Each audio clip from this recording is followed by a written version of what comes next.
샬롬, 2023년 1월 7일 토요일입니다. 기도하겠습니다. 주님, 오늘도 주의 말씀으로 하루를 시작할 수 있도록 인도해 주시니 감사드립니다. 사랑하는 주님, 오늘은 거룩한 주일을 앞둔 토요일입니다. 마음을 정돈하고 주변을 정돈하면서 주님 만날 시간을 준비하게 하소서. 예수님의 이름으로 기도드립니다. 아멘. 오늘의 말씀은 사무엘상 10장입니다. 이에 사무엘이 기름병을 가져다가 사울의 머리에 붓고 입맞추며 이르되 여호와께서 내게 기름을 부으사 그의 기업의 지도자로 삼지 아니하셨느냐. 내가 오늘 나를 떠나가다가 베냐민 경계 셀사에 있는 라헬의 묘실 곁에서 두 사람을 만나리니 그들이 내게 이르기를 내가 찾으러 갔던 암나귀들을 찾은지라. 내 아버지가 암나귀들의 염려는 놓았으나 너희로 말미암아 걱정하여 이르되 내 아들을 위하여 어찌하리요 하더라 할 것이요.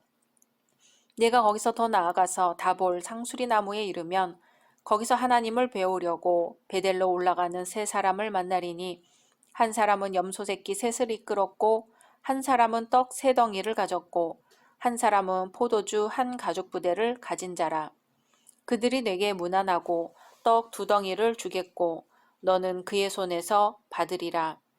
그 후에 내가 하나님의 산에 이르리니 그곳에는 블레셋 사람들의 영문이 있느니라.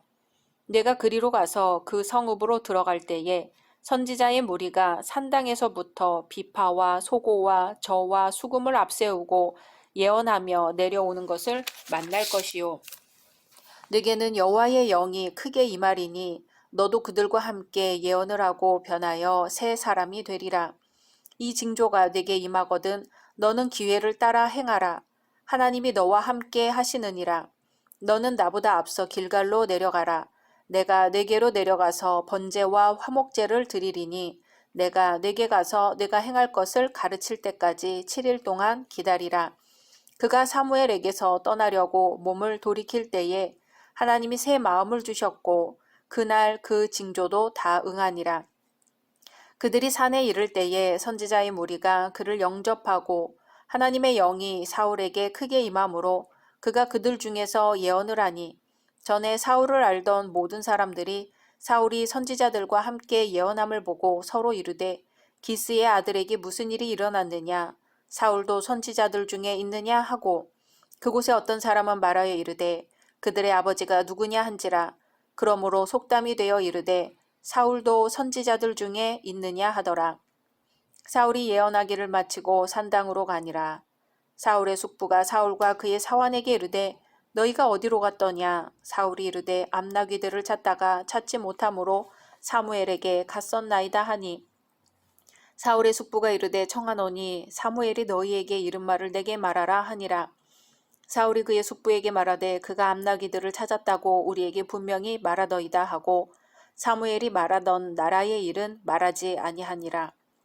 사무엘이 백성을 미스바로 불러 여호와 앞에 모으고 이스라엘 자손에게 이르되 이스라엘 하나님 여호와께서 이같이 말씀하시기를 내가 이스라엘을 애굽에서 인도하여 내고 너희를 애굽인의 손과 너희를 압제하는 모든 나라의 손에서 건져내었느니라 하셨거늘 너희는 너희를 모든 재난과 고통 중에서 친히 구원하여 내신 너희 하나님을 오늘 버리고 이르기를 우리 위에 왕을 세우라 하는도다.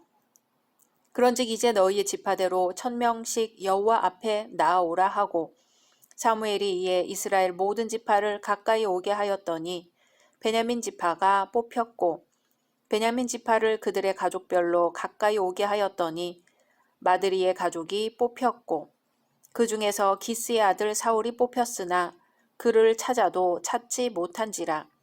그러므로 그들이 또 여호와께 묻되 그 사람이 여기 왔나이까? 여호와께서 대답하시되 그가 짐 보따리들 사이에 숨었느니라 하셨더라.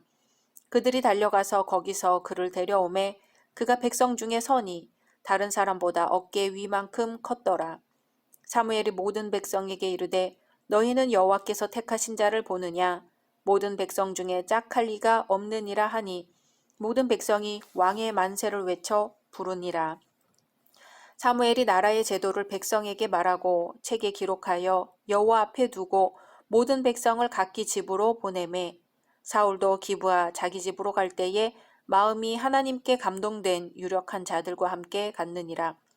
어떤 불량배는 이르되 이 사람이 어떻게 우리를 구원하겠느냐 하고 멸시하며 예물을 바치지 아니하였으나 그는 잠잠하였더라. 아멘. 앞장에서 우리는 사울이 하나님의 섭리에 따라 사무엘과 만나게 되고 사무엘은 하나님의 계시로 사울에게 소명의식을 불러일으켰던 것을 살펴보았습니다. 오늘은 사울이 본격적으로 이스라엘의 왕으로 세워집니다. 1절에서 16절은 기름 부음 받는 사울과 세 가지 징조가 나옵니다. 사실 기름 부음을 받는다는 것 자체로서도 사울은 자신이 하나님에 의하여 이스라엘의 왕으로 소명되었으며 또한 세워졌다는 사실을 확신할 수 있어야 했습니다. 그럼에도 불구하고 그 같은 확신에 도달하지 못하자 하나님께서는 사울이 하나님에 의하여 왕으로 세워졌음을 확신할 만한 분명한 세 가지 증거를 제시하셨습니다. 첫째는 성령을 받았습니다. 6절에 내게는 여호와의 신이 크게 임하리니 너도 그들과 함께 예언을 하고 변하여 새 사람이 되리라고 합니다. 하나님은 부른 자들에게 주시는 것이 있습니다. 바로 성령입니다. 성령을 받아야만 보이지 않는 하나님이 믿어지는 것이죠. 내 육신의 부모에게서 피를 받아 아들, 딸이 되는 것처럼 하나님께로부터 영을 받아 하나님의 자녀가 되는 것입니다. 이것을 구원받았다고 하거나 거듭났다고 하기도 하고 성령으로 중생했다고 말하기도 합니다. 이런 변화는 성령으로만 이루어집니다. 둘째는 말씀을 받았습니다. 성도에게 좋은 것은 말씀입니다. 말씀은 영혼의 양식이지요. 말씀은 생명이고 지혜이며 능력이며 반석입니다. 그리고 빛이며 길이 됩니다. 사무엘이 사울에게 말씀을 줍니다. 7절, 8절에 이 징조가 내게 임하거든 너는 기회를 따라 행하라. 하나님이 너와 함께 하시느니라. 너는 나보다 앞서 길갈로 내려가라. 내가 네게로 내려가서 번제와 화목제를 드리리니 내가 네게 가서 너의 행할 것을 가르칠 때까지 7일을 기다리라. 아멘. 하나님께서 곧 왕이 될 사울에게 왕으로서 어떻게 해야 하는지 지침을 말씀하셨습니다. 그 지침은 징조를 따라 나타날 것입니다. 사울은 집으로 가는 길에 있을 3가지 징조에 대해 들었습니다. 먼저 집으로 돌아가는 중에 라헬의 무덤이 있는 곳에서 2사람을 만나 그들로부터 잃었던 나귀를 찾았고 아버지가 걱정하고 있으니 빨리 돌아가라는 말을 듣게 되리라는 것입니다. 다음 징조는 상수리 나무 아래서 3사람을 만나게 되는데 한 사람은 염소 새끼 3마리를 거느렸고 한 사람은 떡 3덩이를 들고 있다가 떼어서 2덩이를 그에게 줄 것이며 또 한 사람은 포도주를 담은 가죽 부대를 메고 있을 것이라는 것입니다. 3번째 징조는 선지자의 무리를 만나게 되는데 그들이 전부 예언을 할 것이요 그러면 사울에게도 하나님의 신이 크게 임하여 새 사람이 되리라는 것입니다. 이것이 사울에게 보일 징조라는 것입니다. 사무엘은 사울에게 징조가 보이거든 기회를 따라 행하라고 합니다. 이 3가지 지침을 주었더니 사울이 즉시로 순종하여 그 말씀을 따라 열심히 살아갑니다. 셋째로 사울이 받은 것은 새 마음이었습니다. 성경은 9절에 그가 사무엘에게서 떠나려고 몸을 돌이킬 때에 하나님이 새 마음을 주셨고 그날 그 징조도 다 응하니라고 합니다. 하나님은 사무엘을 통해서 사울에게 말씀을 주셨고 말씀을 다 들은 사울은 그곳에서 떠나려고 하였습니다. 그때 하나님께서 사울에게 새 마음을 주셨습니다. 옛 마음, 옛 사람에서 새 마음, 새 사람으로 변화받는 것입니다. 하나님의 새롭게 하시는 은혜로 우리의 삶도 하나님의 형상을 쫓아 날로 새로워지기를 소망합니다. 17절에서 27절은 왕으로 세움받는 사울에 대해 나옵니다. 이제 때가 되어 사울이 공개적으로 이스라엘 각 대표들에 의하여 왕으로 선출됩니다. 순서는 이렇습니다. 이스라엘 백성들의 대표들이 소집되어 왕으로 세울 자를 제비 뽑습니다. 그리고 왕으로 선출된 사울의 외모로 인하여 이스라엘 대표들이 만족해합니다. 그리고 사울이 이스라엘의 전반적인 지지는 획득하지 못했습니다. 여기서 우리는 궁금해지는 것이 있지요. 사울은 이미 당대의 선지자 사무엘을 통해 기름 부음을 받았는데 왜 또 제비 뽑는 의식을 거쳤느냐 하는 거죠. 이 제비 뽑는 절차를 통해 완전한 확신이 없던 사울은 자신의 소명을 분명히 깨달았을 것입니다. 그리고 사울은 백성들의 요구에 따라 세워지는 왕이었기 때문에 하나님으로부터 기름 부음을 받는 신적인 선택 외에 인간들의 방식에 따라 선출되는 객관적이고도 인위적인 선택의 과정도 반드시 필요했습니다. 이 과정을 보면서 우리는 한 가지 의아한 점이 있습니다. 이스라엘 백성들이 왕을 세우는 과정에서 가장 중요하게 여기는 조건이 외모, 풍채였다는 사실이죠. 이것을 보면 당시 이스라엘 백성들이 왕을 세우려 한 목적이 얼마나 세속적이었으며 또 인간 중심적이었는지 알 수 있습니다. 사울은 바로 이러한 왕이었기 때문에 자연히 백성들의 눈치를 봐야 하는 형편에 처할 수밖에 없었습니다. 바로 이것이 백성들의 요구에 따라 세워진 왕 사울의 비극이었던 것입니다. 이런 모습 외에도 우리는 사울이 겸손하며 또 도량이 넓은 인물이었다는 면도 볼 수 있습니다. 그러나 왕에게 이런 성품만이 요구되는 것은 아니지요. 하나님이 다스리시는 나라의 왕에게 더더욱 필요한 것은 하나님의 명령에 따라 하나님의 언약 백성을 잘 다스리는 일이었습니다. 그래서 하나님의 선지자 사무엘은 왕으로서 사울이 마땅히 지켜 행할 바를 책에 기록하여 여호와 앞에 두도록 하는 언약적 의식 절차를 행했던 것입니다.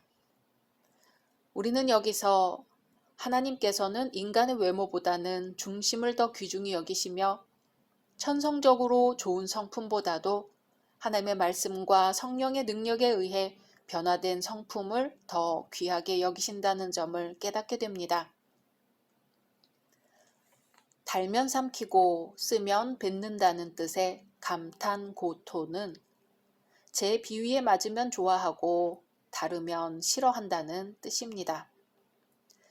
이스라엘 백성들이 지금껏 자신들을 인도하고 복주신 하나님을 거부하고 왕을 세워달라는 요구를 강력히 하는 것을 보며 사무엘을 통해 하나님은 말씀하시죠.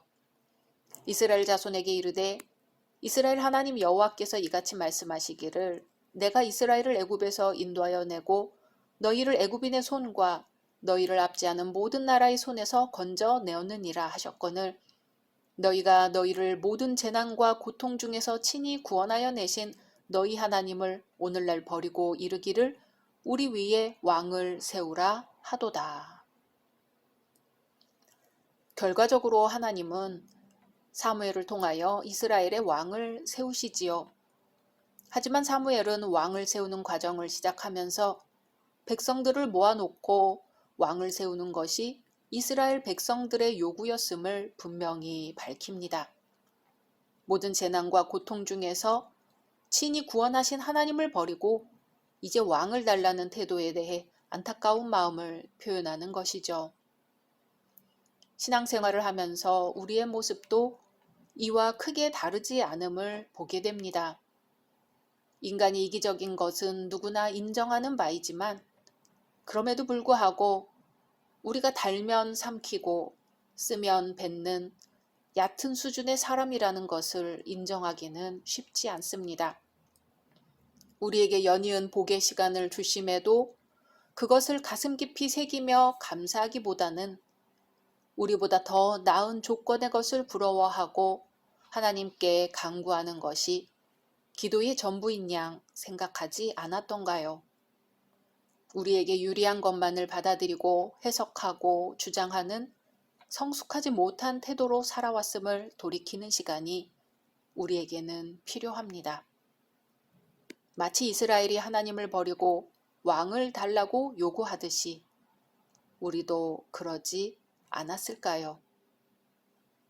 주님은 오늘도 말씀하십니다. 이제 잠깐 서 있으라. 잠깐 서서 지금 우리가 어디쯤 서 있는지 돌아보아야 할 것입니다. 각자 말씀 묵상하신 후 주기도문으로 마치겠습니다.